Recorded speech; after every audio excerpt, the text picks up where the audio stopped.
বুড়ি, তোমার আম্মুর কথা সব সময় শুনবে, বেশি দুষ্টুমি করো না। ভাইয়া, তোমার সাথে ফোনে কথা। ঠিক আছে ভাইয়া। তারপর সবার কাছ থেকে বিদায় নিয়ে ভিতরে ঢুকে গেলাম। সবার চোখে পানি। আসবে না কেন? ছোটকাল থেকে তো তাদের কাছে বড় হয়েছি। আমার চোখে 2 ফোঁটা পানি পড়লো। এয়ারপোর্টের ভিতরে সব কাজ শেষ করে বিমানে গিয়ে বসলাম। 20 মিনিট পর বিমান বাংলাদেশের উদ্দেশ্যে উড়ে গেল। তাহলে এবার চলুন পরিচয়টা দিয়ে দেই। এতক্ষণ তো বকবক করে গেছি, আমাকে সবাই চিনেন। তারপর বলি, আমি রাসেল।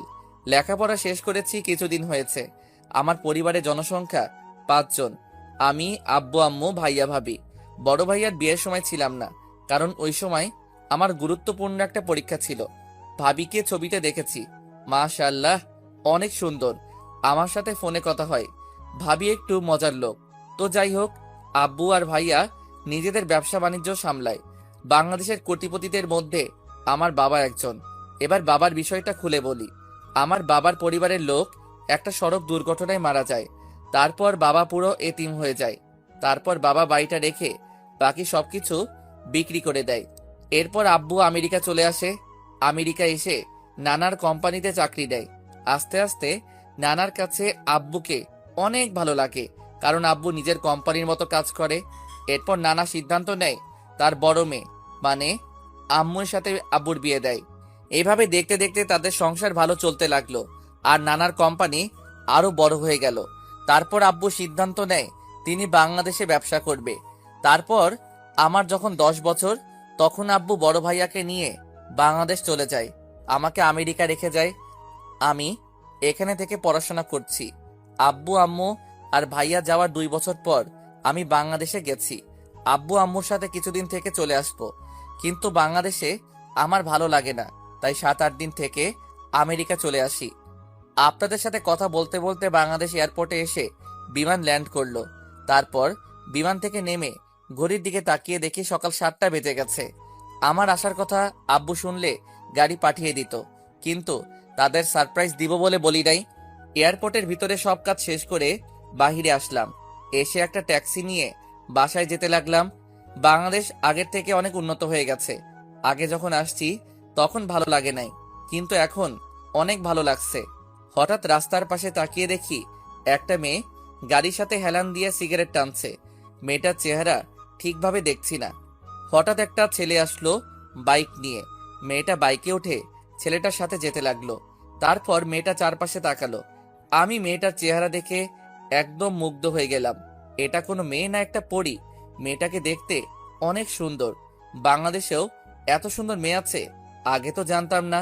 কিন্তু মেয়েটার একটা জিনিস ভালো লাগে নাই, সেটা হলো সে ছেলেদের মতো শার্ট প্যান্ট পরে আর সিগারেট টানে।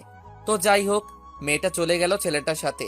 প্রায় 1 ঘন্টা পর ট্যাক্সি বাড়ির সামনে এসে থামলো। আমি ট্যাক্সি থেকে নেমে ভাড়া দিয়ে দিলাম। আসার সময় মামা বাংলাদেশি টাকা 50,000 দিল। আমি জিনিসগুলো নিয়ে বাসার ভিতরে যেতেই দারোয়ান আমাকে আটকে দিল। কোথায় যাচ্ছেন আর কাকে চান? জি, আমি এই বাড়ির মালিকের ছোট ছেলে। আমাকে আপনার পাগল মনে হয়? কেন? স্যারের ছোট ছেলে আমেরিকা থেকে, সে যদি আসতো তাহলে স্যার আমাকে আগে থেকে বলে রাখতো। আপনার স্যারের ছোট ছেলেকে কখনো দেখেছেন? জি না। তাহলে আপনি তাকে চিনবেন কেমন করে? ঠিক আছে, আমি প্রমাণ দেখাচ্ছি। তারপর মোবাইল বের করে পরিবারের সবার সাথে ছবি দেখালাম এবং আমার কার্ড দেখালাম। তখন দারোয়ান বলল, সরি স্যার, আমার ভুল হয়ে গেছে, আমি আপনাকে চিনতে পারি নাই। কোনো সমস্যা নেই। আর একটা কথা, আমাকে স্যার নয়, নাম ধরে ডাকবেন। আমি আপনার ছেলের মতো। তুমি পুরো স্যার আর জীবনের মতো। ঠিক আছে, আমি ভিতরে গেলাম। আমার হাতে জিনিসগুলো দাও, আমি নিয়ে যাচ্ছি। ঠিক আছে, চলুন। দরজার সামনে এসে কলিং বেল চাপ দিলাম। তারপর ভাবি এসে দরজা খুলে দিল। আমাকে দেখে এক দৌড়ে ভিতরে ঢুকে গেল। মানে কিছু বুঝলাম না। দারোয়ান চাচা জিনিসগুলো ভিতরে রেখে বাহিরে চলে গেল। হঠাৎ আম্মু এসে আমাকে জড়িয়ে ধরলো। কেমন আছিস বাবা? তুই আসবি, আমাদেরকে বলবি না কেন? আর তোর মামা মামি তো আমাদের বলে নাই। আসলে আম্মু মানা করছি, তোমাদের সারপ্রাইজ দিব বলে বলি নাই। তুমি কেমন আছো আম্মু? আমি এখন অনেক ভালো আছি তোকে দেখার পর। তা ভাইয়া আব্বু কোথায়? আর ভাবি আমাকে দেখে দৌড়ে পালালো কেন? তোর আব্বু আর জীবন সকালে অফিসে চলে গেছে, অফিসে কি যেন গুরুত্বপূর্ণ কাজ আছে। ও, তা ভাবি আমাকে দেখে দৌড়ে পালালো কেন? হয়তো তোকে দেখে লজ্জা পেয়েছে। আমাকে দেখে লজ্জা পাওয়ার কি আছে? আমি তো ওনার ছোট ভাইয়ের মতো। আস্তে আস্তে কথা বলতে বলতে ঠিক হয়ে যাবে, তুই রুমে যা। আমি কোন রুমে যাব? তোর যে রুম ভালো লাগে ওই রুমে যা। তারপর আমি একটা রুমে চলে আসলাম। রুমে এসে ওয়াশরুমে ঢুকে ফ্রেশ হয়ে নিচে চলে আসলাম। নিচে এসে দেখি আম্মু আর ভাবি টেবিলে নাস্তা দিচ্ছে। আমি গিয়ে একটা চেয়ার টেনে বসলাম। সাদিয়া, রাসেলকে নাস্তা দাও। দিচ্ছি আম্মু। কি ব্যাপার ভাবি, তুমি আমাকে দেখে এত লজ্জা পাও কেন? মোবাইলে তো ভালো দুষ্টুমি করছো। তখন তো মোবাইলে বলছি, তাই তেমন লজ্জা পাইনি। এখন তো সামনাসামনি, তাই একটু লজ্জা পাচ্ছি। লজ্জা পাওয়ার কিছু নেই, আমি আপনার ছোট ভাইয়ের মতো। হুম। তারপর নাস্তা করে রুমে চলে আসলাম। রুমে এসে একটা ঘুম দিলাম। বিকেলে ঘুম থেকে উঠে দেখি 5টা বাজে। পুরো রাতে ঘুমাইনি তো, তাই ঘুম ভাঙতে দেরি হয়েছে। আব্বু হয়তো বুঝতে পারছে আমি পুরো রাতে জার্নি করে আসছি, তাই আর ডাকে নাই। বিছানা থেকে নেমে ওয়াশরুমে ঢুকে ফ্রেশ হয়ে একটা জামা গায়ে দিয়ে নিচে আসলাম। তারপর আম্মুকে বলে বাহিরে এসে গাড়ি নিয়ে মার্কেটে চলে আসলাম। মার্কেট থেকে একটা সিম কার্ড কিনে বাসায় চলে আসলাম। বাসায় এসে কলিং বেল চাপ দিলাম। ভাবি এসে দরজা খুলে দিল। ভিতরে ঢুকে দেখি আব্বু আর ভাইয়া সোফায় বসে কফি খাচ্ছে। কি রে, কেমন আছিস? কাউকে না বলে আসলি যে? আমি ভালো আছি, তোমাদের সারপ্রাইজ দিব বলে। তোর নানা নানি, মামা মামি আর বুড়ি কেমন আছে? সবাই ভালো আছে। সবার সাথে কিছুক্ষণ গল্প করে রুমে চলে আসলাম। তারপর মামির কাছে ফোন দিলাম। সবার সাথে কথা বলে রাতের খাবার খেতে চলে গেলাম। তা এখন কি করবি? এখন আমি কিছু করব না, আগে পুরো বাংলাদেশ ঘুরে দেখব। তারপর ভাইয়ার সাথে অফিস দেখাশোনা করব। তোর যেটা ভালো মনে হয় করিস। রাতের খাবার খেয়ে রুমে এসে কিছুক্ষণ মোবাইল টিপে ঘুমিয়ে গেলাম। সকালে ঘুম থেকে উঠে ফ্রেশ হয়ে সবার সাথে নাস্তা করে বাহিরে চলে আসলাম। আসার সময় গাড়ি নিয়ে আসি নাই, রিক্সা নিয়ে ঘুরতে লাগলাম। হঠাৎ দেখি একটা ছেলে রাস্তার পাশে মাথা নিচু করে বসে আছে। আমি রিক্সা থামিয়ে ছেলেটার কাছে গেলাম। আপনি এভাবে রাস্তার পাশে বসে আছেন কেন? আমি যে অফিসে চাকরি করতাম সেই অফিসের বস আমাকে অন্য লোকের কথাই ভুল বুঝে অফিস থেকে বের করে দিয়েছে। এখন আমি আমার পরিবার নিয়ে কিভাবে চলবো? পরিবারের সব দায়িত্ব আমার উপর। তোমার অফিসে কি হয়েছে যার জন্য তোমাকে বের করে দিল? অফিসের বস তার অফিসের একটা কর্মচারীকে একটা ফাইল দিয়েছে, তাকে ফাইলটা করে দেওয়ার জন্য, কিন্তু সে ফাইলটা ঠিকভাবে করতে পারে নাই। পরে সে আমার নাম বলেছে যে আমি নাকি তার ফাইলটি রেডি করে দিচ্ছি। পরে বস আমাকে ডেকে নিয়ে নানা ধরনের কথা শুনিয়ে অফিস থেকে বের করে দিল। তোমার নাম কি আর তোমার পরিবারে কে আছে? আমার নাম আকাশ। পরিবারে 2 বোন 2 ভাই। বোন আর ভাই আমার ছোট। এক বোন ইন্টার প্রথম বর্ষে পড়ে, আর এক বোন ক্লাস 9-এ পড়ে, আর ছোট ভাই মাদ্রাসায় পড়ে। ঠিক আছে, আমি তোমাকে চাকরি দিব, তোমার কোনো টেনশন নেই। তুমি রহমান কোম্পানির নাম শুনেছো? জি শুনেছি, আর কোম্পানিটা তো অনেক বড়। আমার মতো ছেলেকে ওই কোম্পানিতে চাকরি দিবে। তুমি জানো ওই কোম্পানির মালিকের ছোট ছেলে আমি, রাসেল চৌধুরী। তুমি অফিসে যাওয়ার পর দারোয়ান কিছু বললে আমার এই কার্ডটা দেখাবে, তাহলে আর কিছু বলবে না। আপনাকে কি বলে ধন্যবাদ দিব? আপনি আমার অনেক বড় উপকার করলেন। আপনি না তুমি। আর অফিসে নিজের মতো কাজ করবে, আর বেতনের কথা আমি ফোনে বলে দিব। ওটা নিয়ে তোমার চিন্তা করতে হবে না, তোমার কাগজপত্র সব নিয়ে যাবে। আকাশ চলে গেল। আমি আর দাঁড়িয়ে না থেকে রিক্সা নিয়ে একটা পার্কের সামনে চলে গেলাম, আর রিক্সা চালক চাচাকে 2000 টাকা দিলাম। বাবা, আমাকে এত টাকা দাও কেন? আমার তো ভাড়া মাত্র 50 টাকা। চাচা, আমি আপনাকে খুশি হয়ে দিয়েছি। কিন্তু বাবা, চাচা মনে করেন আপনার ছেলে টাকাটা দিছে। তোমার মতো ছেলে হয় না। দোয়া করি আল্লাহ যেন তোমার মতো ছেলে সবার ঘরে দেয়। চাচা, আপনার পরিবারে কে কে আছে? আমার পরিবারে আমি, তোমার চাচি আর একটা মেয়ে আছে, সে এবার ক্লাস 10-এ পড়ে। ও, তো চাচা এই কার্ডটা রাখেন, যদি কখনো কোনো সমস্যা হয় এই নাম্বারে একটা ফোন দিবেন, আমি সব সময় আপনার পাশে আছি। ঠিক আছে বাবা। তারপর চাচা চলে গেল। আমি পার্কের ভিতরে ঢুকে গেলাম। ভিতরে ঢুকে দেখি সব জোড়া জোড়ায় বসে আছে। হঠাৎ একটা জায়গায় চোখ পড়তে আমি পুরো অবাক হয়ে গেলাম। ভালোবাসা শব্দটা হয় না কখনো পুরনো, হয় না কখনো মলিন, হয় না ধূসর কিংবা বর্ণহীন, যা শুধু রংধনুর রঙে রঙিন, হোক না সেটা এপার কিংবা ওপারের। তারপরেও ভালোবাসা তো শুধুই ভালোবাসা, শুধু কাছে পাওয়ার জন্য ভালোবাসা নয়, শুধু ভালো লাগার জন্য ভালোবাসা নয়। নিজের সুখ বিসর্জন দিয়ে ভালোবাসার মানুষকে সুখী রাখার নামই ভালোবাসা। তারপর চাচা চলে গেল। আমি পার্কের ভিতরে ঢুকে গেলাম। ভিতরে ঢুকে দেখি সব জোড়ায় জোড়ায় বসে আছে।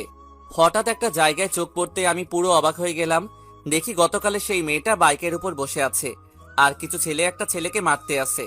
তখন আমি একটা লোককে জিজ্ঞেস করলাম, ভাই ওরা ছেলেটাকে এভাবে মারছে কেন? ওই যে বাইকের উপর বসে আছে, সে হচ্ছে এই এলাকার এমপির মেয়ে মারিয়া। ছেলেটা পানি খাওয়ার সময় মারিয়ার গায়ে পানি পড়েছে, তারপর ওর লোকেরা তাকে মারতে লাগলো।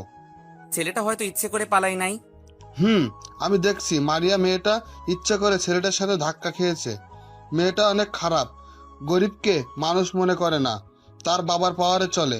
এমপি সাহেব কিছু বলে না। ঠিক আছে, আমি দেখছি। ওখানে গেলে আপনাকে মারবে, ওখানে যাবেন না। আপনি শুধু দাঁড়িয়ে দাঁড়িয়ে দেখুন। আমি সোজা গিয়ে মারিয়ার গালে 2টা থাপ্পড় মেরে দিলাম। পার্কের সবাই অবাক চোখে তাকিয়ে আছে, হয়তো ভাবছে আমি কে আর আমার কত বড় সাহস আমি এমপির মেয়ের গালে থাপ্পড় মেরেছি।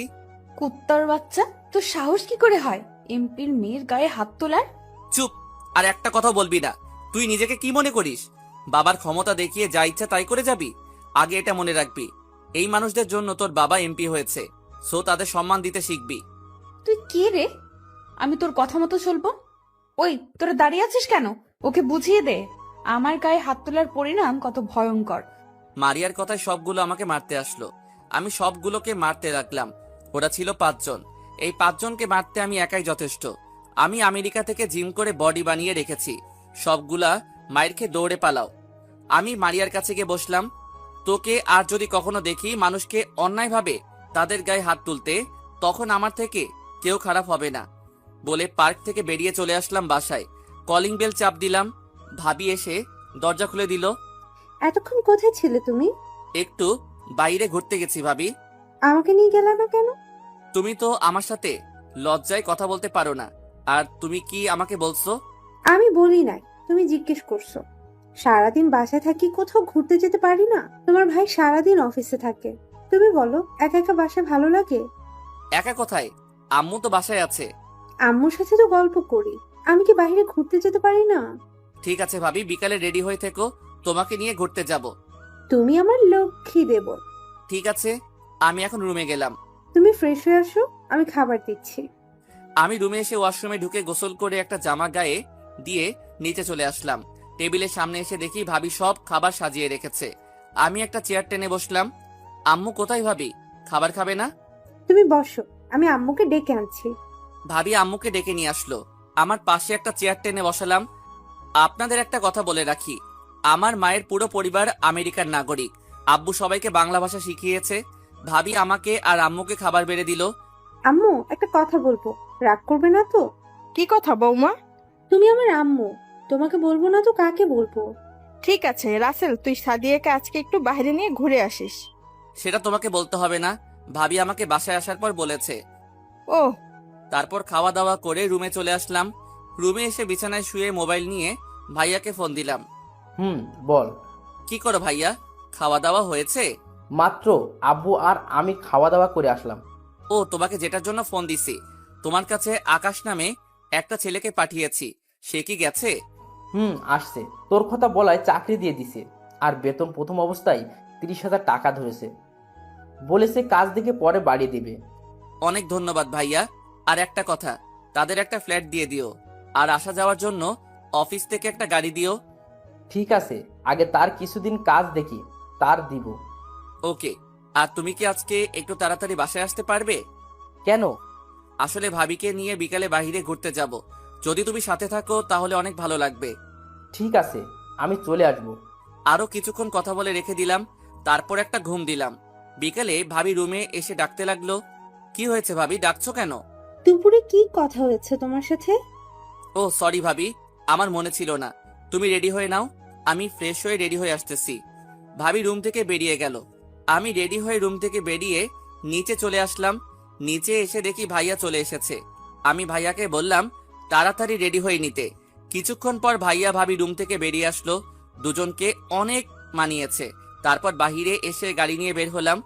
আমি গাড়ি চালাচ্ছি, ভাইয়া আর ভাবি দুজনে পিছনে বসেছে। তারপর একটা পার্কের সামনে গাড়ি থামালাম। ভাইয়া ভাবি নেমে ভিতরে ঢুকে গেল।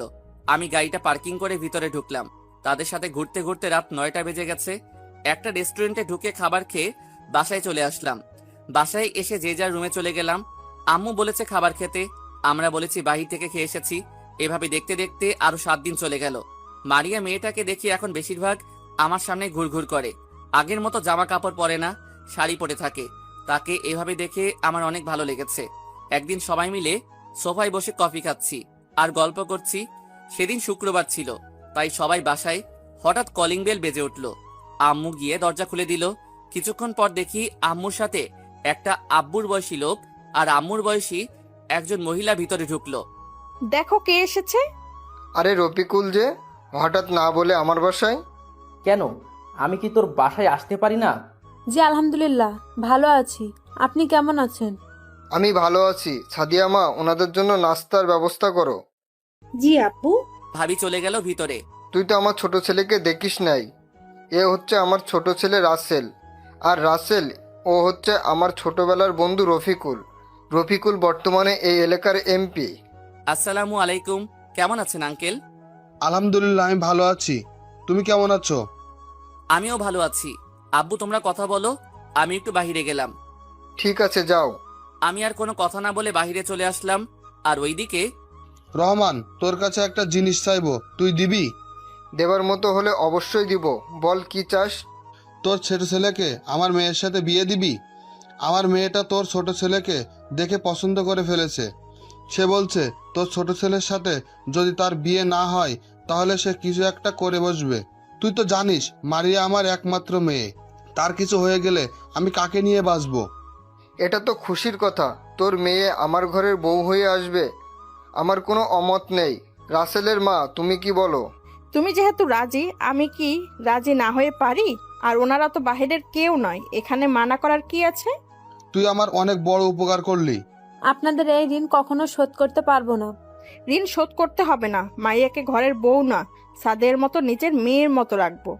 আমরা কালকে তোর বাসায় গিয়ে বিয়ের তারিখ ঠিক করে আসব। আব্বু, রাসেল এর মতামত নেওয়ার দরকার না? তাকে না জানিয়ে রাজি হওয়া কি ঠিক হবে? আমি জানি রাসেল আমার কথা ফেলবে না। ঠিক আছে, তুমি যেটা ভালো মনে করো। তারপর তারা আরো কিছু কথা বলে চলে গেল। আমি এখন বাসর ঘরের সামনে দাঁড়িয়ে আছি। আপনারা হয়তো ভাবছেন আমি এই বিয়েতে রাজি হয়েছি কেন। আসলে এই 7 দিনে মারিয়ার চলাফেরা, তার পরিবর্তন, মানুষের সাথে ভালো ব্যবহার করা, এসব দেখে আমার অনেক ভালো লেগেছে। আর মারিয়াকে তো আমি প্রথম দেখায় ভালোবেসে ফেলেছি, তাই আব্বুর কথায় রাজি হয়ে গেছি। অনেক ধুমধাম করে বিয়েটা হয়ে গেল। অনেক বড় বড় লোক এসেছে বিয়েতে, আর আমেরিকা থেকে নানা নানি, মামা মামি আর আমার আপুনি এসেছে।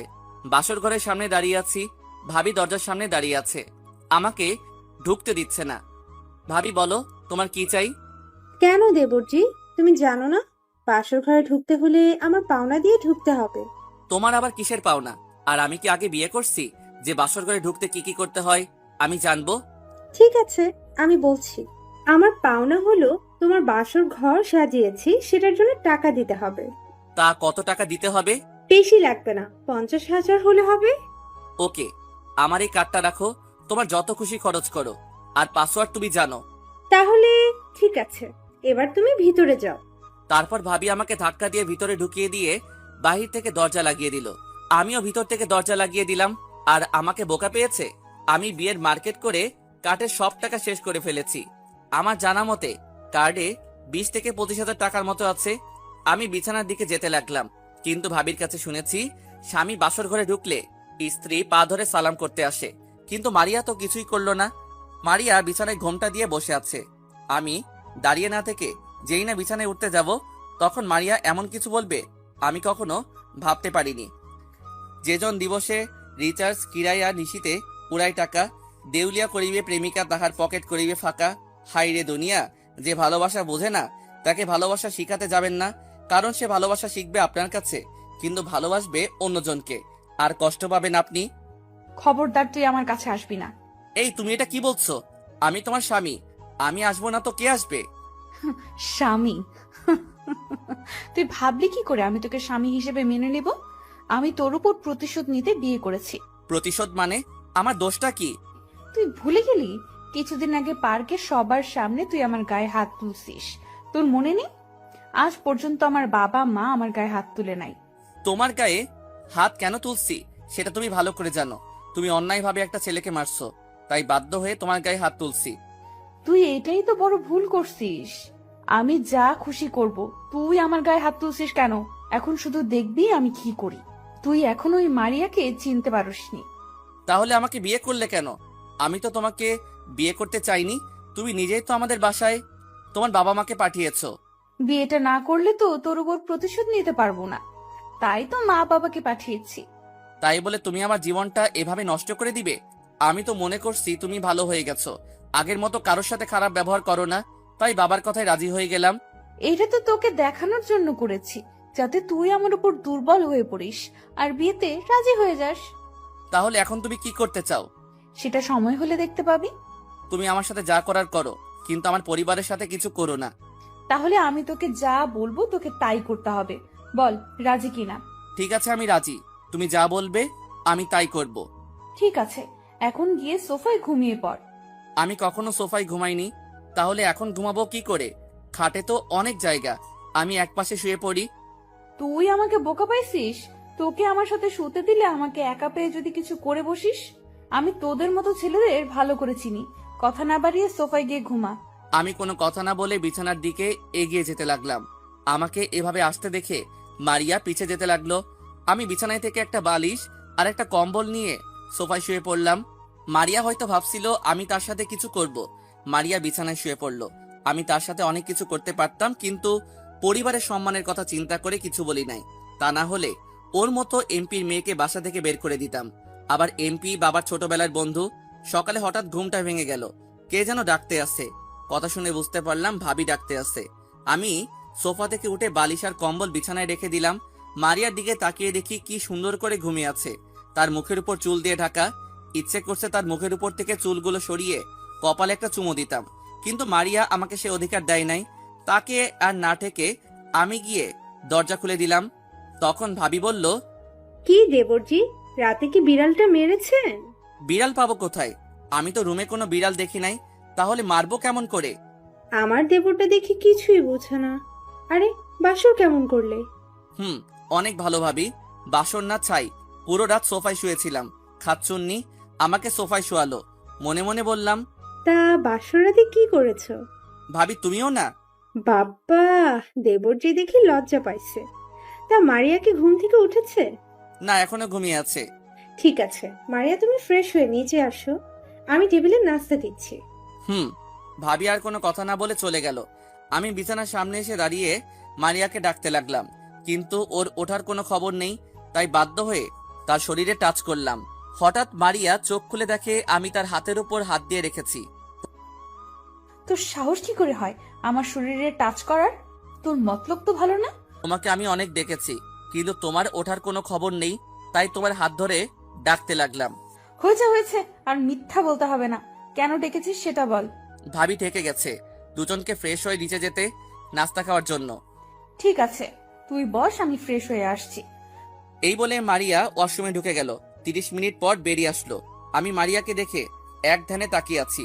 ভেজা চুলে মারিয়াকে অনেক সুন্দর লাগছে। ইচ্ছে করছে তাকে জড়িয়ে ধরি, তার চুলে নাক ডুবিয়ে দেই, কিন্তু সেই অধিকার মারিয়া আমাকে দেয় নাই। হঠাৎ মারিয়া বলল, কোথায় হারিয়ে গেলি? তোকে এতক্ষণ ডাকছি, তুই শুনোস না? কেন ডেকেছো? তুই ফ্রেশ হবি না? তুমি বসো, আমি 2 মিনিটের মধ্যে ফ্রেশ হয়ে আসছি। বলে আমি ওয়াশরুমে ঢুকে ফ্রেশ হয়ে বাহিরে আসার পর মারিয়ার দিকে তাকিয়ে দেখি চোখ মুখ লাল করে আছে। যেভাবে তাকিয়ে আছে মনে হয় আমাকে গিলে খাবে। তুমি আমার দিকে এভাবে তাকিয়ে আছো কেন? তুই গোসল করিসনি কেন? আমি তো সকালে গোসল করি না। করিস না, কিন্তু এখন তোকে করতে হবে। কেন? আমাদের মধ্যে তো কিছুই হয়নি, তাহলে আমি গোসল করব কেন? তোকে বলছি না গোসল করতে? আর গতকাল রাতের কথা ভুলে গেছিস? আর আমাদের মধ্যে কিছু হয়নি, এটা শুধু আমি আর তুই জানি, কিন্তু বাসায় কেউ জানে না। তাই বলছি, কথা না বাড়িয়ে গোসল করে আয়। মারিয়া তো ঠিক কথাই বলেছে। আমি দাঁড়িয়ে না থেকে জামা কাপড় নিয়ে ওয়াশরুমে ঢুকে গোসল করে বাহিরে চলে আসলাম। ওয়াশরুম থেকে বেরিয়ে এসে দেখি মারিয়া কোনো রকম শরীরে শাড়ি পেঁচিয়ে দাঁড়িয়ে আছে। তুমি এভাবে দাঁড়িয়ে আছো কেন? শাড়ি পরো। আমি তো শাড়ি পরতে পারি না, তাই এভাবে দাঁড়িয়ে আছি। তুই একটু ভাবিকে আমার রুমে পাঠিয়ে দে। ঠিক আছে বলে আমি নিচে চলে আসলাম। নিচে এসে দেখি আব্বু আম্মু ভাইয়া নাস্তা টেবিলে বসে আছে। আমি একটা চেয়ার টেনে বসলাম।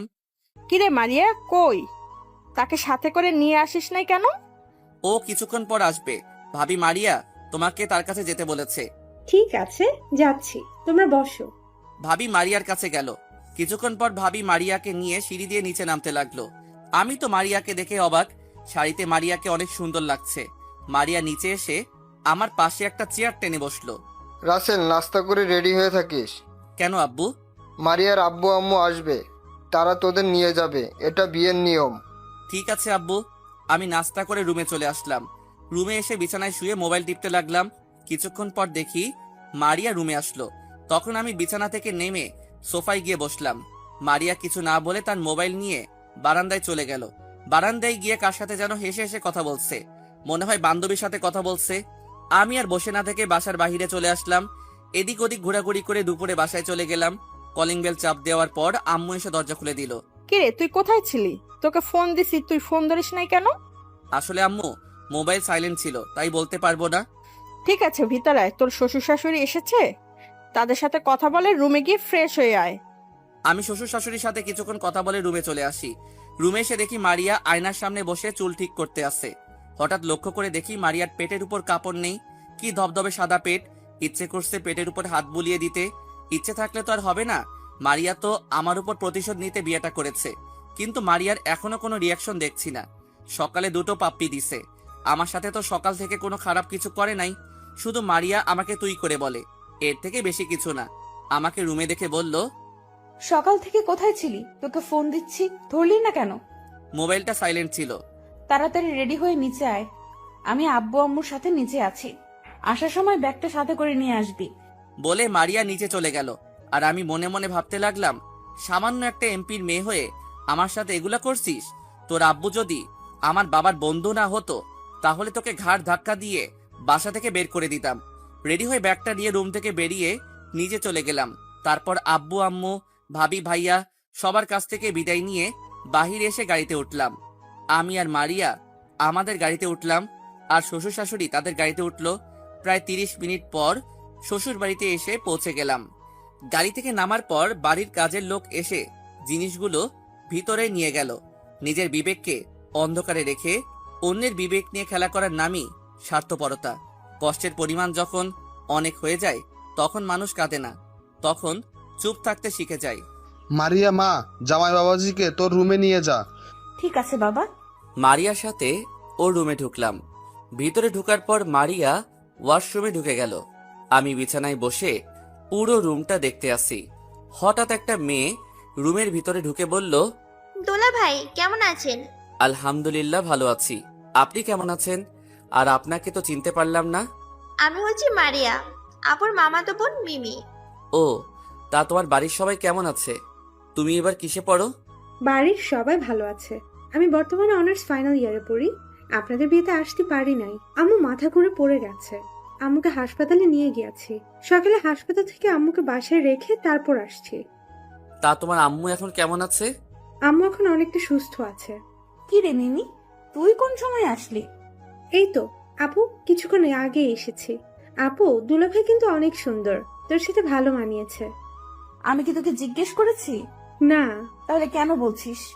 তুই আব্বু আম্মুর কাছে যা, আমি আসতেছি। মিমি আর কোনো কথা না বলে মাথা নিচু করে চলে গেল। হয়তো মারিয়ার কথায় কষ্ট পেয়েছে। মারিয়া আমার সামনে এসে বলল, ওর সাথে এত কিসের কথা? মেয়ে দেখলে কথা বলতে ইচ্ছে করে। ও তো নিজে থেকে এসে কথা বলছে, আর ও তোমার মামাতো বোন, আমার সাথে কথা বলতেই পারে। তুমি ওর সাথে এভাবে কথা বলাটা ঠিক উচিত হয়নি। কার সাথে কিভাবে কথা বলবো সেটা আমার ব্যাপার। তুই যা, ফ্রেশ হয়ে নিচে আয়, আমি নিচে গেলাম। বলে মারিয়া রুম থেকে বেরিয়ে গেল। আমি মারিয়ার কথা ভাবতে লাগলাম, ও কি প্রতিশোধ নিতে বিয়েটা করেছে? যদি তাই করতো তাহলে তো এখনো কিছুই করলো না আমার। যাই হোক, পরে এসব নিয়ে ভাবা যাবে।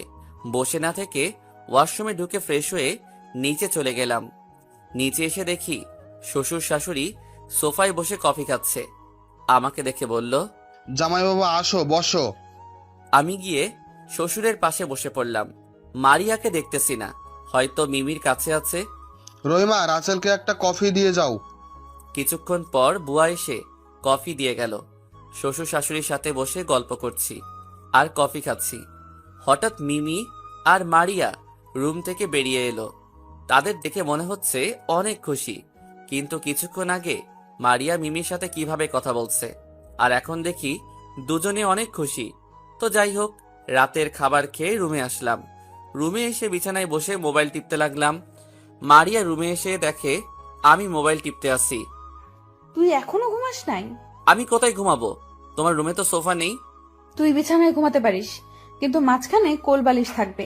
যদি রাতে আমার সাথে কিছু করিস তাহলে খবর আছে। আমি তো যা খুশি তাই করতে পারি, কারণ আমি তোমার স্বামী। আমি তোকে স্বামী হিসেবে মানি না। তাহলে আমাকে বিয়ে করছো কেন? কেন আমার জীবনটা নষ্ট করে দিছো? আমি প্রতিশোধ নিতে তোকে বিয়ে করেছি। তাহলে তুমি তো এখনো আমার কিছুই করো নাই। সেটা সময় হলে দেখতে পাবি। এখন কথা না বলে ঘুমা। আমি আর কোনো কথা না বাড়িয়ে ঘুমিয়ে পড়লাম। 2 দিন শ্বশুর বাড়ি থেকে বাসায় চলে আসলাম। রাতে খাবার টেবিলে, আব্বু আমি অফিসে বসতে চাই। মাত্রই তো কিছুদিন হয়েছে বিয়ে করেছিস, আগে দূরে গিয়ে কিছুদিন ঘোরাঘুরি করে আয়, তারপর অফিসে বসবি। তুমি ঠিকই বলেছো, তোরা বাইরে কোথাও গিয়ে ঘুরে আয়। কোথায় ঘুরতে যাব? মামাদের ওখানে চলে যাও, তাদের সাথে কিছুদিন থেকে চলে এসো। সামিয়া বলেছে আমি অফিস থেকে আসার সময় টিকিট নিয়ে আসবো। তোরা সব কিছু গুছিয়ে রাখিস, সকাল অথবা বিকালের টিকিট কেটে আনবো। মারিয়া, মা, তুমি কিছু বলছো না কেন?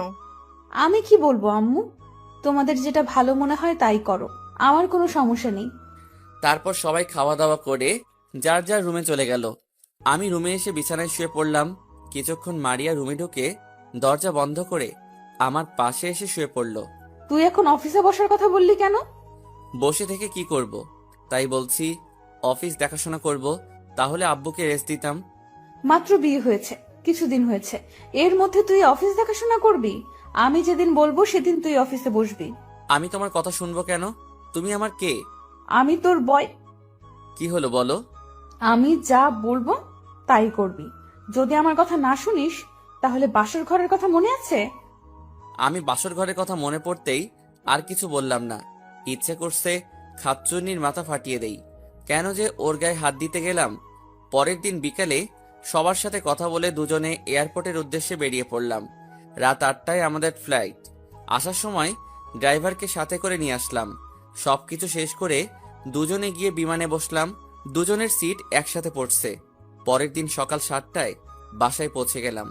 বিমানে তেমন কোনো কথা হয়নি। মামা আমাদের জন্য এয়ারপোর্টে গাড়ি পাঠিয়ে দিছে। বাসায় এসে কলিং বেল চাপ দিলাম। মামি এসে দরজা খুলে দিল। কি রে, কেমন আছিস? আসার সময় কোনো সমস্যা হয়নি তো? আলহামদুলিল্লাহ ভালো আছি। তুমি কেমন আছো? আর আসার সময় কোনো সমস্যা হয়নি? মারিয়া, তুমি কেমন আছো? জি মামি, ভালো আছি। তুমি কেমন আছো? আমিও ভালো আছি। বাহিরে দাঁড় করিয়ে রাখবে নাকি ভিতরে ঢুকতে দিবে? ওহ সরি, আয় ভিতরে আয়। দুজনে ভিতরে গেলাম। ভিতরে ঢুকে দেখি নানা, নানি, মামা আর আপুটা নাস্তার টেবিলে বসে আছে। মারিয়া নানা নানিকে সালাম করলো। থাক মা, বেঁচে থাকো, যাও রুমে গিয়ে ফ্রেশ হয়ে আসো, সবাই একসাথে নাস্তা করব। দুজনে রুমে চলে আসলাম। আমি আগে যে রুমে থাকতাম সেই রুমে আসলাম। মারিয়া রুমে এসে ওয়াশরুমে চলে গেল। মারিয়া বের হয়ে আসার পর আমি গেলাম। তারপর দুজনে একসাথে নিচে গেলাম। তা কয়দিনের জন্য আসা হলো নানু ভাই? দেখি কয়দিন থাকা যায়। বাংলাদেশে গিয়ে অফিসে বসতে হবে, আব্বুকে রেস্ট দিব। ঠিকই বলছি, দুলাভাইয়ের বয়স হয়েছে, তার এখন রেস্ট নেওয়ার দরকার। কথা বলতে বলতে নাস্তা করে রুমে চলে আসলাম। কিছুক্ষণ পর মারিয়া রাইসাকে নিয়ে রুমে আসলো। চলো বাহির থেকে ঘুরে আসি। ভাবি, তুমি ভাইয়ের সাথে এইভাবে কথা বলছো কেন? কিভাবে কথা বললাম আপু? এই যে তুই করে বলছো, ভাইয়া তোমার স্বামী না, তুমি করে বলবে। সরি আপু। তাহলে এখন তুমি করে বলো। ঠিক আছে বলছি, চলো বাহির থেকে ঘুরে আসি। এবার হয়েছে, সব সময় ভাইয়াকে তুমি করে বলবে। আমি মনে মনে রাইসাকে বললাম, এই না হলো আমার আপু, আমার মনের কথা বলেছে। ঠিক আছে, তুমি রেডি হয়ে নাও। আর রাইসা আপু, তুমিও রেডি হয়ে নাও। ঠিক আছে ভাইয়া। শুন, শুধু রাইসার কথা রাখতে তুমি করে বলছি, তা না হলে আমি কখনো তুমি করে বলতাম না। আমি কিছু না বলে রেডি হয়ে মারিয়া রাইসাকে নিয়ে বাসা থেকে বেরিয়ে গাড়ি নিয়ে প্রথমে আমি যে কলেজে পড়াশোনা করেছি সেখানে গেলাম। তারপর আরো অনেক জায়গায় ঘুরে বাসায় চলে আসলাম। এইভাবে দেখতে দেখতে 10 দিন হয়ে গেছে। মামা, মামি, নানা, নানি সবার থেকে বিদায় নিয়ে এয়ারপোর্টে চলে আসলাম। রাইসা অনেক কান্নাকাটি করছে, তাকে বুঝিয়ে চলে আসলাম। রাত 12টায় বাংলাদেশ এসে পৌঁছে গেলাম। বাসায় আসতে আসতে 1টা বেজে গেছে।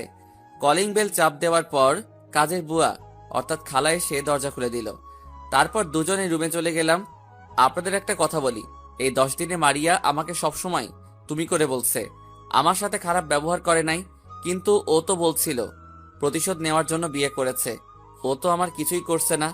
রাতে আসার সময় রেস্টুরেন্ট থেকে খাবার খেয়ে এসেছি, তাই আর কাউকে ডাকি নাই। 2 দিন পর আজ অফিসে আসলাম। আব্বু সবার সাথে আমাকে পরিচয় করিয়ে দিছে। আমি সবার সাথে পরিচয় হয়ে কেবিনে চলে আসলাম।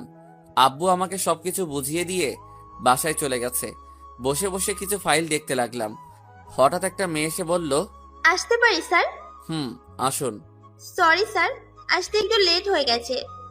আব্বুর জন্য ওষুধ কিনতে গিয়েছিলাম, ওষুধ বাসায় দিয়ে অফিসে আসলাম। প্রথম কথা হলো, আমি তো আপনাকে বলি নাই আপনার লেট হয়েছে কেন। আর দ্বিতীয় কথা হলো, আপনি কে? স্যার, আমার নাম রিয়া। আমি আপনার বিয়ে আগে আপনার বাবার পেয়েছিলাম। গতকাল আপনার বাবা বলেছে অফিসে তাড়াতাড়ি আসার জন্য। আপনি নাকি এখন থেকে অফিসে দেখাশোনা করবেন। ঠিক আছে, এখন আপনি আমাকে পুরো অফিসটা ঘুরিয়ে দেখান। ঠিক আছে স্যার, চলুন। রিয়া আমাকে পুরো অফিসটা ঘুরিয়ে দেখানোর পর কেবিনে চলে আসলাম দুজনে। এবার বলো, তোমার বাবার কি হয়েছে? আসলে বাবার মাথায় একটা টিউমার ধরা পড়েছে। ডাক্তার বলেছে অপারেশন করতে অনেক টাকা লাগবে, কিন্তু অত টাকা তো আমার কাছে নেই। তোমার আম্মু নেই?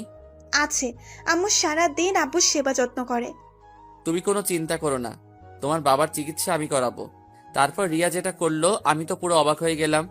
রিয়ার সাথে সাথে আমাকে জড়িয়ে ধরে কান্না করে বলল, কি বলে যে আপনাকে ধন্যবাদ দেব তা আমার জানা নেই।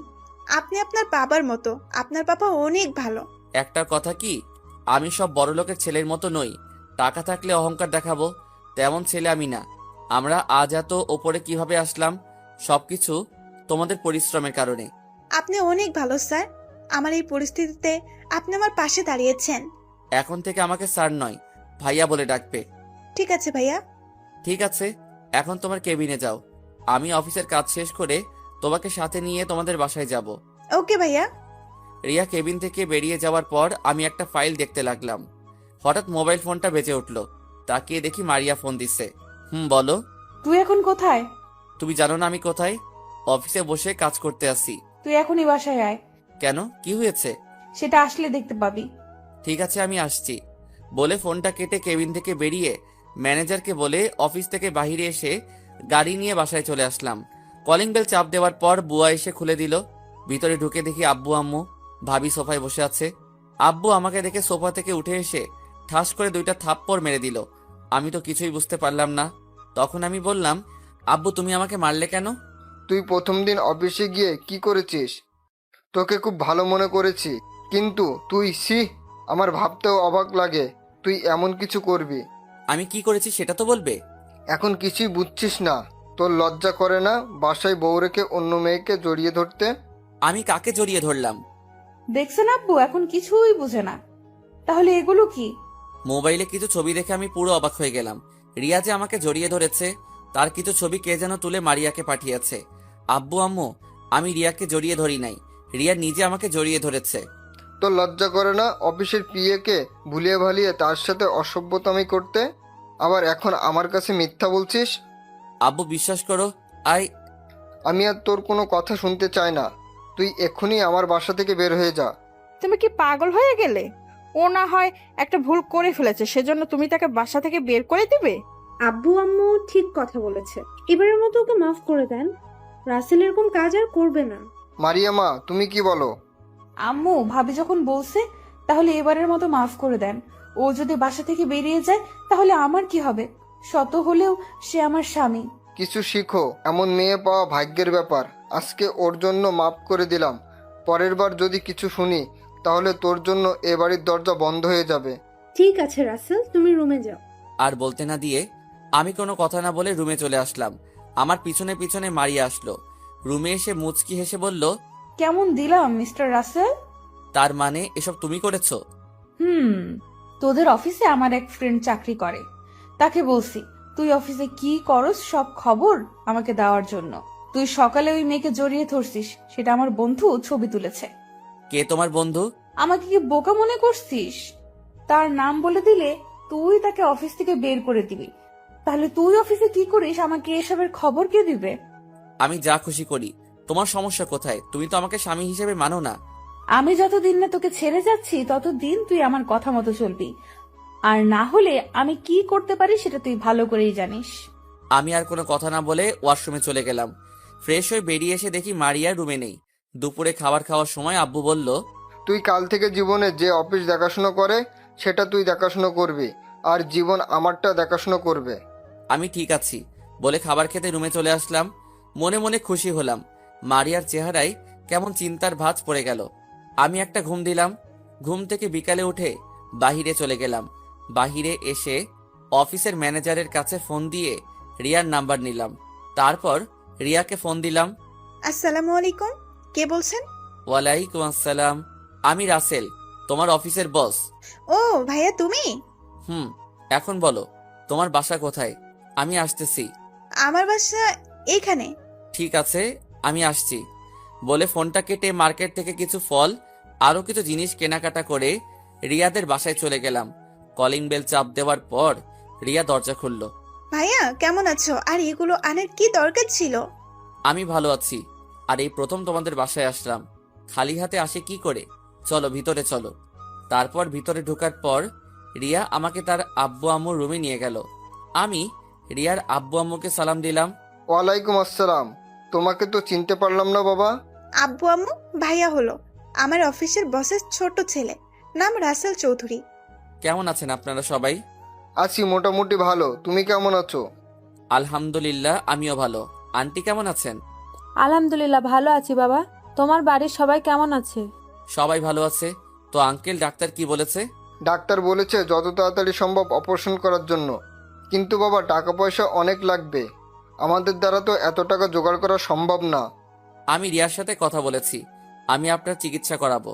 যত টাকা লাগে আমি দিব। আগামীকাল আপনাকে হাসপাতালে ভর্তি করিয়ে দিব। তুমি আমার জন্য এত কিছু করবে? আপনি রিয়ার বাবা না হলেও করতাম। আমি আপনার ছেলের মতো, তাই ছেলেই বাবারা অপারেশন করতে পারবে না? কিন্তু বাবা অপারেশন করতে তো অনেক টাকা লাগবে। টাকা নিয়ে তোমাদের চিন্তা করতে হবে না, আমি সব ব্যবস্থা করছি। রিয়া, তোর ভাইয়াকে নাস্তা দে। আমি এখন কিছু খাবো না, পরে একসময় খাবো। তা বললে তো হবে না ভাইয়া, তুমি এই প্রথম আমাদের বাসায় এসেছো, খালি মুখে তোমাকে যেতে দিতে পারি না। তুমি বসো, আমি নাস্তা নিয়ে আসছি। মানা করার পরও শুনলো না। তারপর হালকা নাস্তা করে তাদের থেকে বিদায় নিয়ে বাসায় চলে আসলাম। এবার আপনাদেরকে বলি, আমাকে আব্বু এত কথা বলার পরও কেন আমি বাসা থেকে বেরিয়ে যাইনি। তার কারণ হলো, আমি রিয়াকে কথা দিয়েছি তার বাবার অপারেশন করাবো, তাই বাসা থেকে বেরিয়ে যাইনি। রিয়ার বাবার অপারেশন শেষ হলে আমি আর এখানে থাকবো না। আপনারা হয়তো জানেন না, আমি বাবার কথা অনেক কষ্ট পেয়েছি। যে বাবা আমার কোনো কথা না শুনে এতগুলো কথা বলল, সে বাসায় আমি থাকতে চাই না। তো যাই হোক, বাসায় এসে কলিং বেল চাপ দেওয়ার পর বুয়া এসে দরজা খুলে দিল। ভিতরে ঢুকে দেখি সবাই সোফায় বসে গল্প করছে। আমি তাদের সাথে কোনো কথা না বলে রুমে চলে আসলাম। তারা হয়তো বুঝতে পারছে কেন কথা বলি নাই। কিছুক্ষণ পর মারিয়া রুমে আসলো। এতক্ষণ কোথায় ছিলি? আর কারোর সাথে কথা না বলে রুমে চলে আসলি কেন? সেটা আমার ব্যাপার, আপনার কোনো সমস্যা আছে? তুই আমার সাথে এভাবে কথা বলছিস কেন? আপনার সাথে কিভাবে কথা বলবো? আমি তো আপনার প্রশ্নের উত্তর দিচ্ছি। তুই হয়তো আগের কথা ভুলে গেছস।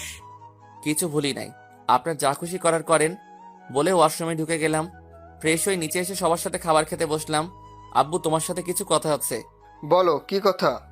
আমি 10-15 দিন অফিসে যাব না, আমার কিছু কাজ আছে, সেগুলো শেষ করে তারপরে অফিসে যাব। কি কাজ? সেটা সময় হলে জানতে পারবে, এখন আমি বলতে পারবো না। ঠিক আছে। আমি মারিয়ার দিকে তাকিয়ে দেখি কি যেন চিন্তা করছে, হয়তো ভাবছে কি কাজ করব আমি। আমি খাবার খেয়ে রুমে চলে আসলাম। পিছনে গিয়ে দেখি ভাবি রুমে আসলো। ভাবি, তুমি হঠাৎ আমার রুমে? কেন, আসতে পারে না বুঝি? আমি তা বলি নাই। আচ্ছা, এসব বাদ দাও, আগে বলো তুমি কি কাজ করবে। ভাবি, সেটা আমি এখন বলবো না, সময় হলে সব দেখবে। আমি জানি তুমি সবার উপরে রাগ করে আছো, আমি জানি তুমি এমন কাজ করবে না। আমাকে একটু বলবে অফিসে কি ঘটেছে? তাহলে শুনো। তারপর ভাবিকে সব খুলে বললাম। এখানে তো তোমার কোনো দোষ নেই, রিয়া তো তোমায় জড়িয়ে ধরেছে, কিন্তু বাবার এই ধরনের কথা বলা ঠিক হয়নি। এখানে তো বোন তার ভাইকে জড়িয়ে ধরছে। তুমি জানো ভাবি, আব্বুর কথায় আমি অনেক কষ্ট পেয়েছি। নিজের ছেলের একটা কথা শুনে নাই, সে মারিয়ার কথা শুনেছে। থাক, এটা নিয়ে চিন্তা করো না, দেখবে সব ঠিক হয়ে যাবে। কিছুই ঠিক হবে না। আমি জানি এখন বাবা আমাকে তেমন বিশ্বাস করবে না। আমি সত্যি কথা বললে তার কাছে মিথ্যা মনে হবে। হঠাৎ মারিয়া দরজায় দাঁড়িয়ে বলল, আমি কি ভেতরে আসতে পারি? আরে তোমার রুম, তুমি আসবে না তো কে আসবে? আসো। দেবর ভাবির কি কথা হচ্ছে আমি কি জানতে পারি? তেমন কিছু না, ওর কাছে জানতে চেয়েছি ও 10-15 দিন কি করবে, কিন্তু দেবর আমাকে বলে না। ঠিক আছে ভাবি, তুমি যাও, আমি দেখছি। ভাবি রুম থেকে বেরিয়ে গেল। তারপর মারিয়া আমাকে বলল, তোর কি কাজ আছে? আপনার কাছে বলতে বাধ্য নই। তুই ভুলে যাস না আমি তোর স্ত্রী। কিছুদিনের জন্য, তারপর তো আপনি চলে যাবেন। আমার প্রতিশোধ নেওয়া এখনো শেষ হয়নি। আমি যা বলবো তোকে তাই করতে হবে। পারবো না। আপনার যা খুশি করতে পারেন, বলে বিছানায় শুয়ে পড়লাম। কিছুক্ষণ পর মারিয়া বিছানায় শুয়ে পড়ল। সকালে ঘুম থেকে উঠে ফ্রেশ হয়ে নাস্তা করে বাহিরে চলে গেলাম। কারোর সাথে তেমন কথা বলি নাই। বাহিরে এসে একটা রিক্সা নিয়ে চলে আসলাম রিয়াদের বাসায়। নিজেদের গাড়ি থাকার পরও নিয়ে আসি নাই, কারণটা আপনারা জানেন। আর 10-15 দিন আমি রিয়ার বাবার অপারেশনের জন্য সময় নিয়েছি। রিয়াদের বাসায় এসে কলিং বেল চাপ দিলাম। কিছুক্ষণ পর রিয়ার আম্মু দরজা খুলে দিল। ওনার সাথে কিছু কথা বলে ভিতরে গেলাম। তারপর আঙ্কেলের সাথে কথা বললাম। আন্টি আঙ্কেলকে রেডি করিয়ে দিল। আমি একটা অ্যাম্বুলেন্সকে ফোন দিয়ে আসতে বললাম। কিছুক্ষণ পর অ্যাম্বুলেন্স চলে এসেছে। তারপর আঙ্কেলকে ধরে বাইরে নিয়ে আসলাম। তারপর হাসপাতালে চলে আসলাম। আঙ্কেলকে ভর্তি করিয়ে দিলাম। আসার সময় আমার অ্যাকাউন্ট থেকে কিছু টাকা উঠিয়ে নিলাম। দেখতে দেখতে 10 দিন চলে গেছে। এই 10 দিনে মারিয়ার সাথে তেমন কথা বলি নাই, আব্বুর সাথেও বলি নাই। আর রিয়ার আব্বুর অপারেশন শেষ, আল্লাহ দিলে এখন তিনি মোটামুটি সুস্থ আছেন। রাতে সবার সাথে খাবার খাওয়ার সময় আমি বললাম, আমি কালকে থেকে অফিসে যাব। তুই না বললি 10 বা 15 দিন পরে যাবি? আমার কাজ শেষ। রাসেল, তুই খাবার খাওয়া শেষ করে আমার রুমে একটু আসিস তো। আমি খাবার খেয়ে আব্বুর রুমে চলে গেলাম। বলো, কি জন্য ডেকেছো? রিয়ার আব্বু এখন কেমন আছে? তুমি জানলে কেমন করে? তুই কি মনে করছিস আমি তোর সব খেয়াল রাখি? তুই বাসা থেকে কোথায় যাস, কি করিস? এখন মোটামুটি ভালো আছে। ডাক্তার বলেছে আরো কিছুদিন পর বাসায় নিয়ে যেতে পারবে। তুই আমার উপর রেগে আছিস তাই না? হঠাৎ এই কথা বললে কেন? আমি জানি মারিয়া তোকে ফাঁসানোর জন্য আমার কাছে বলেছে। আর আমি একদিন তোর রুমের পাশ দিয়ে যাওয়ার সময় মারিয়ার কিছু কথা শুনি। তখন আমি বুঝতে পারলাম মারিয়া তোকে স্বামী হিসেবে মেনে নেয়নি। তো আমাকে একটু বলবি তোদের মাঝে কি হয়েছে? তাহলে শোনো। তারপর সব খুলে বললাম। শুধু তোমাদের সম্মানের কথা চিন্তা করে কিছু বলতে পারি নাই, আর তোমাদের বন্ধুত্ব নষ্ট হয়ে যাবে। তুই তো ভুল কিছু করিসনি, তার অন্যায়ের প্রতিবাদ করেছিস। তাই বলে মারিয়া তোর সাথে এরকম করবে? তুই বাবা আমাকে মাফ করে দিস। ওই সময় না বুঝে তোর গায়ে হাত তুলেছি। আরে কি করছো আব্বু? তুমি আমার কাছে মাপ চেতে হবে না। তোমার উপর অভিমান ছিল, তুমি আমার একটা কথাও শুনো নাই। তুমি আমাকে কখনো খারাপ কাজ করতে দেখেছো? এখন আর তোমার উপর অভিমান নেই। ঠিক আছে, এখন তুই কি করতে চাস? আমি এখন অফিস দেখাশোনা করব, আর 3 মাস পরে মারিয়াকে ডিভোর্স দিয়ে দিব। হঠাৎ এরকম সিদ্ধান্ত নেওয়া ঠিক হবে না। আগে কিছুদিন দেখ, তারপর না হয় ভেবেচিন্তে সিদ্ধান্ত নিস। ঠিক আছে, আমি এখন রুমে যাচ্ছি, বলে রুমে চলে আসলাম। এখন কিছুটা ভালো লাগছে, বাবা তার ভুল বুঝতে পেরেছে। রুমে এসে দেখি মারিয়া কার সাথে যেন মোবাইলে হেসে হেসে কথা বলছে। মনে হয় বয়ফ্রেন্ডের সাথে কথা বলছে। বলে বলুক, তাতে আমার কি। আমি কোনো কথা না বলে বিছানায় গিয়ে শুয়ে পড়লাম। মারিয়া কথা শেষ করে আমার পাশে শুয়ে পড়ল। দেখতে দেখতে আরো 2টা মাস চলে গেছে। প্রথম কয়েকদিন মারিয়া আমার সাথে খারাপ ব্যবহার করছে, কিন্তু এখন তেমন খারাপ ব্যবহার করে না। আমি তার সাথে বেশি কথা বলি না। রাতে খাবার খেয়ে এসে বিছানায় শুয়ে মোবাইল টিপতে আসি। কিছুক্ষণ পর মারিয়া রুমে আসলো, দরজা বন্ধ করে আমার পাশে এসে শুয়ে পড়ল। রাসেল, আমাকে ক্ষমা করে দেওয়া যায় না? আমি জানি তোমার সাথে আমি অনেক খারাপ ব্যবহার করেছি। আমাকে তুমি মাফ করে দাও। আমি আর কখনো তোমার সাথে খারাপ ব্যবহার করব না। হঠাৎ আপনার এত পরিবর্তন কেন? নাকি অন্য কিছু প্ল্যান করছেন? আমি কোনো প্ল্যান করি নাই। আমি তোমাকে ভালোবাসি। তোমার সাথে থাকতে থাকতে কখন তোমাকে ভালোবেসে ফেলছি। প্লিজ, তুমি আমাকে মাফ করে দাও। আপনার আর কোনো কথা থাকলে বলতে পারেন। আমি এখন ঘুমাবো, সকালে অফিসে যেতে হবে। মারিয়া হয়তো আমার এরকম কথা আশা করে নাই। বালিশে মাথা দিয়ে কান্না করছে। করুক, আমার কি। তাকে কিছুদিন কষ্ট পেতে হবে, তারপর তাকে মেনে নিব। সকালে ঘুম থেকে উঠে দেখি মারিয়া আমাকে জড়িয়ে ধরে শুয়ে আছে। দেখতে একদম মায়াবী লাগছে। হঠাৎ মারিয়ার পেটের উপর চোখ গেল। দেখি তার পেটের উপর কাপড় নেই। ইচ্ছে করছে তার পেটে একটা কিস করি। পরে আবার চিন্তা করলাম, না, এখন তাকে কিছু করব না।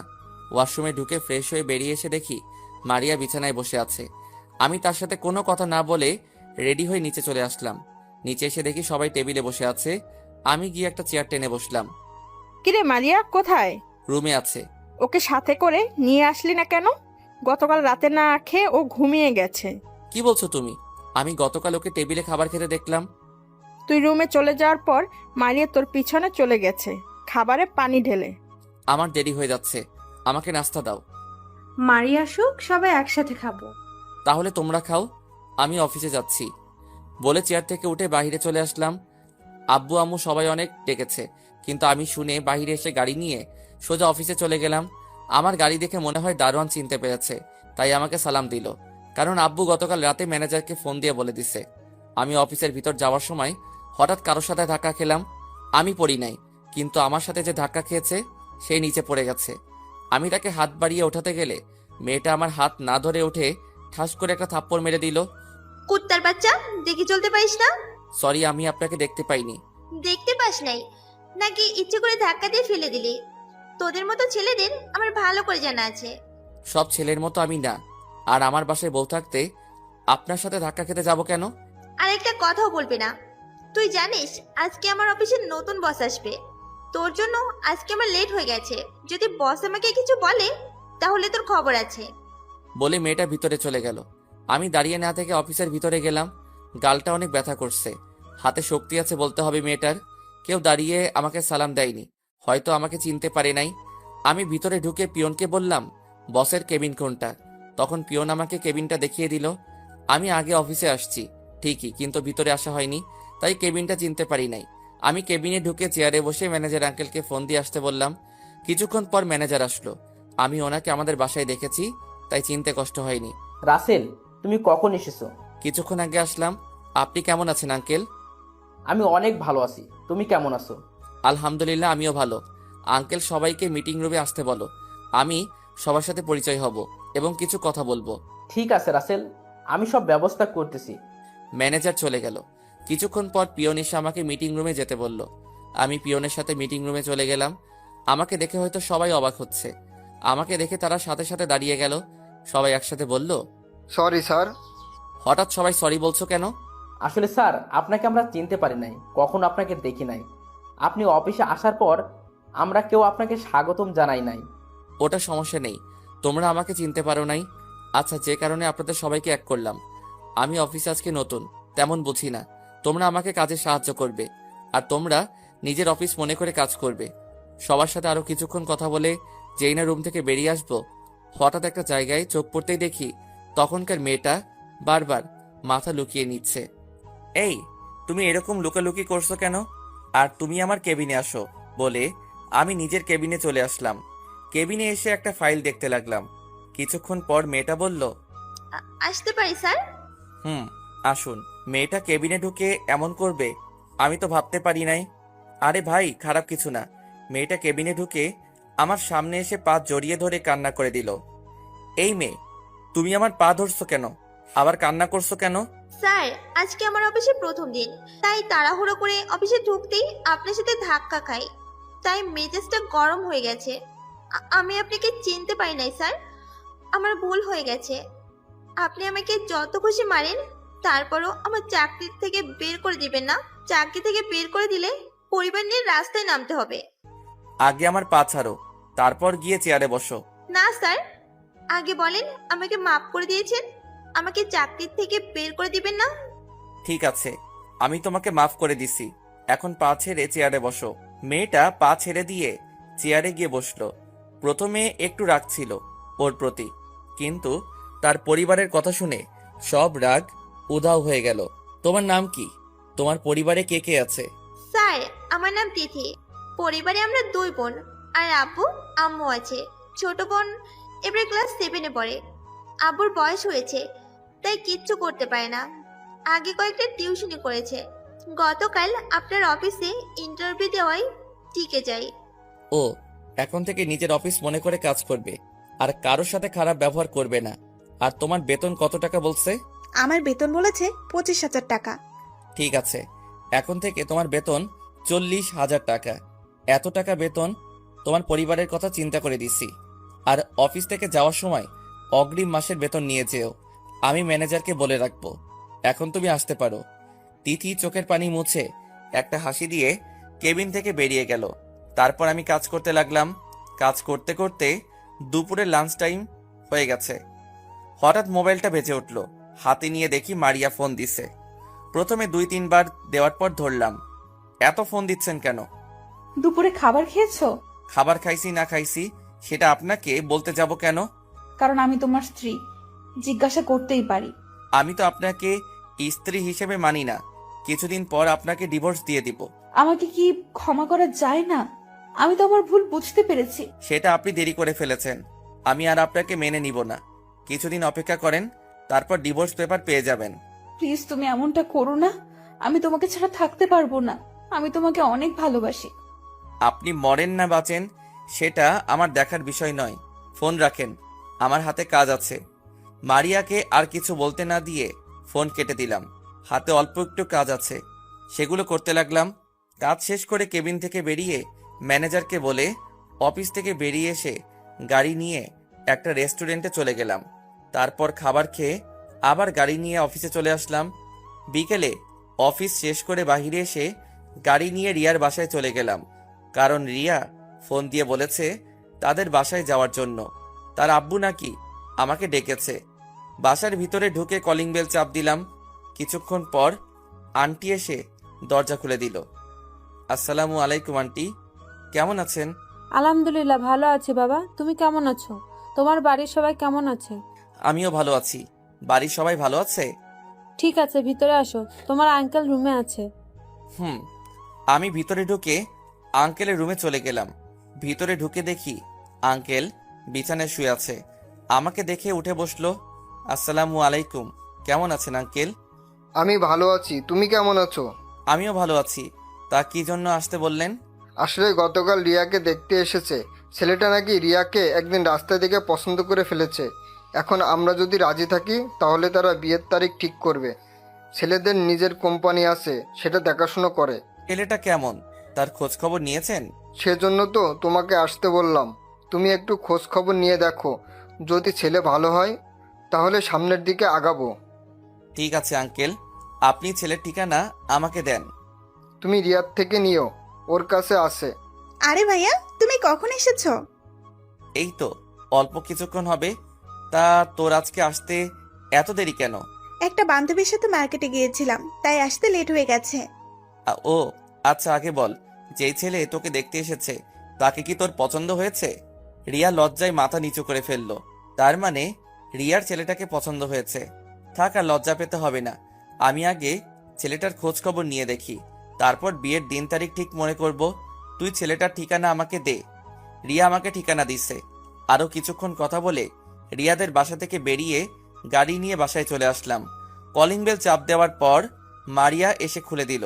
মনে হয় আমার জন্য অপেক্ষা করে আছে। আজকে আসতে দেরি হলো যে?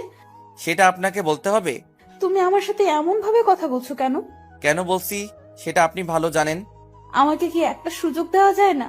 আমি কথা দিচ্ছি আর কখনো তোমার সাথে খারাপ ব্যবহার করব না। তুমি যেভাবে বলবে আমি সেভাবে চলবো। আমি রুমে গেলাম। আপনার সাথে কথা বলতে বিরক্ত লাগছে বলে নিজের রুমে চলে আসলাম। রুমে এসে ফ্রেশ হয়ে রাতের খাবার খেয়ে রুমে এসে ঘুমিয়ে গেলাম। এভাবে দেখতে দেখতে আরো 1 মাস চলে গেছে। মারিয়া আমার কাছে অনেকবার ক্ষমা চাইছে, আমি তাকে ক্ষমা করি নাই। কিন্তু ও তো জানে না আমি ওকেও অনেক আগেই ক্ষমা করে দিছি। শুধু তাকে একটু কষ্ট দেওয়ার জন্য এরকম করছি। আরো কিছুদিন পর মারিয়ার জন্মদিন। ভাবছি সেই দিন তাকে আপন করে নিব। মারিয়া সবসময় মন মরা হয়ে থাকে, তার চেহারা দেখে বোঝা যায়। কান্নাও করে। জন্মদিনে আপন করে নিয়ে ভালোবাসা দিয়ে সব কষ্ট দূর করে দিব। ও আপনাদের তো বলা হয়নি, এর ফাঁকে রিয়ার বিয়ে হয়ে গেছে। আমরা সবাই গেছি রিয়ার বিয়েতে, শুধু মারিয়া ছাড়া। ওর নাকি ভালো লাগে না। আমি তো জানি কেন ভালো লাগে না। রিয়ার যে ছেলেকে বিয়ে করেছে ছেলেটা অনেক ভালো। আমি অনেকভাবে খোঁজ খবর নিছি, আর রিয়ার বিয়ের সব খরচ আমি চালিয়েছি। আর রিয়াদের পরিবারের দায়িত্ব সবকিছু রিয়ার জামাই নিছে। তো যাই হোক, দেখতে দেখতে সেই দিনটা চলে এসেছে। বাসার সবাইকে বলছি কেউ যেন রিয়াকে না বলে আজকে যে তার জন্মদিন। ভাবিকে বলছি রিয়াকে নিয়ে বাহিরে কোথাও নিয়ে যেতে। ভাবি তাই করেছে। এদিকে আমি মারিয়ার আব্বু আম্মুকে আসতে বললাম। তারাও চলে এসেছে। আমি আর ভাইয়া ছাদে সবকিছু সাজিয়ে রেখেছি, আর লাইট সবগুলো অফ করে রেখেছি। রাত 10টায় ভাবি মারিয়াকে নিয়ে বাসায় চলে এসেছে। মারিয়ার আব্বু আম্মু, তারা আব্বু আম্মুর রুমে আছে। মারিয়া খাবার না খেয়ে রুমে চলে এসেছে। রুমে এসে দেখে আমি মোবাইল টিপতে আসি। আপনার সাথে আমার কিছু কথা আছে। কি কথা বলো? এই নিন, এই কাগজে সই করে দিন। আমি এটা কিসের কাগজ আর কিসের সই করব? এটা ডিভোর্স পেপার। আমি আর আপনার সাথে থাকতে পারছি না। আমি আপনার কাছ থেকে মুক্তি চাই। দয়া করে সইটা করে দিন। রাসেল, আমি কি এতটাই খারাপ? আমাকে ক্ষমা করে দেওয়া যায় না? আমি না হয় তোমার সাথে খারাপ ব্যবহার করেছি, তার জন্য তোমার কাছে মাফ চেয়েছি। আর তুমিও তো আমাকে কম কষ্ট দাও নাই। যদি আমি সইটা করে দিই তাহলে তুমি খুশি হবে? আমি অনেক খুশি হব। ঠিক আছে, তাহলে আমি সই করে দিচ্ছি। তুমি সুখে থেকো। পারলে আমাকে মাফ করে দিও, আর কখনো মনে হয় আমার চেহারা দেখবে না। আচ্ছা, চলে যখন যাবে আমার একটা আবদার রাখবে? প্লিজ না করো না। কি আবদার? তুমি আমার সাথে একটু ছাদে যাবে, তবে তোমার চোখ বন্ধ রেখে নিয়ে যাব।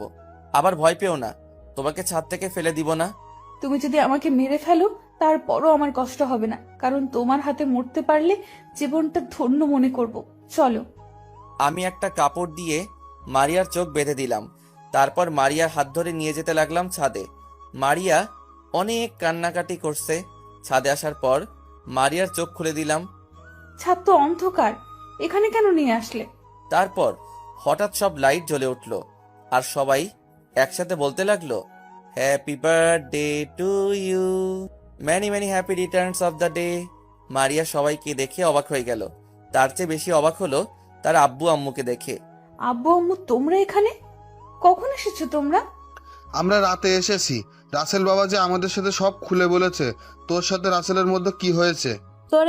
তোর এমন কাজ করা উচিত হয়নি। রাসেল পারতো তোকে অনেক আগে বাসা থেকে বের করে দিতে, কিন্তু তোর আব্বুর বন্ধুত্ব নষ্ট হয়ে যাবে দেখে কিছু বলে নাই। ওদের মতো ঘরের বউ হয়ে আসতে ভাগ্য লাগে, কিন্তু তোর কাজটা করা ঠিক হয়নি। আব্বু আম্মু, আমি বুঝতে পারি নাই, আমার ভুল হয়ে গেছে। আমাকে তোমরা ক্ষমা করে দাও। আমাদের কাছে ক্ষমা না চেয়ে শ্বশুর শাশুড়ির এবং রাসেলের কাছে চা। তারা যদি তোকে ক্ষমা করে তাহলে আমরাও তোকে ক্ষমা করে দিব। মারিয়া আব্বু আম্মুর কাছে গিয়ে ক্ষমা চাইলো। তারা মারিয়াকে ক্ষমা করে দিছে। আমার কাছে আসতে চাইলে আমি বলি আগে কেকটা কাটার জন্য। তারপর মারিয়া কেক কাটলো। একজন একজন করে সবাইকে খাইয়ে দিল। তারা সবাই কিছুক্ষণ থেকে নিচে চলে গেল। অনেক ধন্যবাদ আপনাকে আমার শেষ আবদার রাখার জন্য। এখন আপনি আসতে পারেন। আমার কথা শুনে মারিয়া মুখটা মলিন হয়ে গেছে, চোখ দিয়ে পানি পড়ে গেল। যেই না মারিয়া চলে যাওয়ার জন্য পা বাড়ায়, তখনই আমি মারিয়াকে পিছন থেকে জড়িয়ে ধরলাম। এই পাগলি, আমাকে ছেড়ে কোথায় যাও? তুমি জানো না এই রাসেল তোমাকে ছাড়া অসহায়? তুমি ভাবলে কি করে আমি তোমাকে যেতে দিব? তুমি জানো তোমাকে আমি বিয়ের আগে একদিন রাস্তার পাশে দাঁড়িয়ে থাকতে দেখে ভালোবেসে ফেলেছি। তাহলে আমাকে ডিভোর্স দিলে কেন? এখন তো তোমার কোনো অধিকার নেই আমাকে জড়িয়ে ধরার। কে বলেছে অধিকার নেই? অধিকার আগেও ছিল, এখনো আছে। তুমি তো আমাকে ডিভোর্স দিছো, তাহলে অধিকার থাকবে কি করে? আরে পাগলি, তুমি তো কাগজটা পড়েই দেখো নাই, ওখানে কি লেখা ছিল। তুমি যখন বলছিলে ডিভোর্স পেপার, তখন যেন আমার মাথায় আকাশ ভেঙে পড়লো। পরে চিন্তা করলাম তুমি যদি আমাকে ছাড়া সুখী থাকতে পারো তাহলে আমি তোমাকে ছেড়ে চলে যাই। তাই তোমার খুশির জন্য সই করে দিলাম। এখন একটু পড়ে দেখো তো, কাগজটায় লেখা আছে। তারপর মারিয়া কাগজটা পড়তে লাগলো। আপনারা শুনবেন কি লেখা আছে? তাহলে শুনুন। আমাকে কাছে পেতে হলে আমার সব শর্ত মানতে হবে। নিচে যেগুলো লেখা আছে সেগুলো যদি মানতে পারো তাহলে সই করবে। 1, আমাকে ছেড়ে কখনো যেতে পারবে না। 2, আমাকে সব সময় আদর করতে হবে। 3, রাতে ঘুমানোর সময় জড়িয়ে ধরতে হবে। 4, অফিসে যাওয়ার সময় 10টা কিস, আসার পর 10টা কিস করতে হবে। 5, তুমি রান্না করলে আমি পিছন থেকে জড়িয়ে ধরতে দিতে হবে। 6, আর সবশেষে আমাকে অনেক ভালোবাসতে হবে। এই ছিল কাগজের লেখা। মারিয়া আমাকে শক্ত করে জড়িয়ে ধরে কান্না করে দিল। আমি তোমার সব শর্তে রাজি। আমি অক্ষরে অক্ষরে তোমার চাওয়া পাওয়া পালন করব। তুমি শুধু আমার পাশে থেকো। মহারানী, অবশ্যই থাকবো। একমাত্র মরার আগ পর্যন্ত আমি তোমার পাশে থাকবো। আমার না অনেক খিদে পেয়েছে। ঠিক আছে, নিচে চলো। তুমি খাবার খাবে? ওই খাবার না, তোমার ঠোঁট দুটো খেতে চাই। এই না না, কে শুনে কার কথা? আমাকে শক্ত করে ধরে ঠোঁটের সাথে ঠোঁট লাগিয়ে কিস করতে লাগলো। মনে হচ্ছে এতদিনের সব কষ্ট সব ঠোঁটের উপর দিয়ে মিটাচ্ছে। আমিও তার সাথে তাল মিলাতে লাগলাম। প্রায় 10 মিনিট পর ছেড়ে দিল। দুজনে হাঁপাতে লাগলাম। আরো কিছুক্ষণ থেকে নিচে আসার সময় মারিয়া বলল, আমাকে কোলে করে নিয়ে যাও। কি, তোমার মতো আটার বস্তাকে আমি কোলে নিব? কি বললে তুমি? আমি আটার বস্তা? ঠিক আছে, তোমার কোলে নিতে হবে না আমাকে। বুঝেছি, বউটা আমার অভিমান করছে। আসলে মারিয়া আটার বস্তা না, আমি তাকে রাগানোর জন্য বলেছি। আমি আর কোনো কথা না বলে মারিয়াকে কোলে তুলে নিলাম। মারিয়া আমার বুকে মাথা লুকিয়ে ফেলল। মারিয়াকে নিয়ে রুমে ঢুকলাম। মারিয়া আমার কোল থেকে নেমে ওয়াশরুমে ঢুকে গেল। আমি দরজা বন্ধ করে বিছানায় গিয়ে শুয়ে পড়লাম। কিছুক্ষণ পর মারিয়া ওয়াশরুম থেকে বেরিয়ে এসে আমাকে জড়িয়ে ধরল। ওই, আমার না একটা ছেলে লাগবে। ঠিক আছে, কালকে হাসপাতাল থেকে এনে দিব। ওই, আমি কি তোমাকে হাসপাতাল থেকে এনে দিতে বলছি বাচ্চা? তাহলে কোথায় থেকে এনে দিব? যা, আমার লজ্জা করছে। ওমা তাই? স্বামীর সাথে বলতে কিসের লজ্জা? তোমার কাছে বলতে লজ্জা পাচ্ছি না। তোমার পাঠক পাঠিকারা সব দেখতে আছে এবং সব শুনতে আছে। তারা শুনলে সমস্যা কোথায়? তাদের জানতে হবে না? কি বলেন পাঠক পাঠিকা ভাই ও বোনেরা? তুমি জানো তোমার জন্য ছেলে আনতে আমার অনেক পরিশ্রম করতে হবে। করতে হলে করবে, তারপরও আমার একটা ছেলে চাই তোমার মতো। ঠিক আছে, চলো তাহলে মিশন শুরু করে দেই। ওই মিয়ারা, এখনো তাকিয়ে আছেন কেন? আমাদের কি শান্তি মতো মিশন শুরু করতে দিবেন না? বুঝেছি, লাইট বন্ধ না করলে আপনারা তাকিয়ে থাকবেন। আমি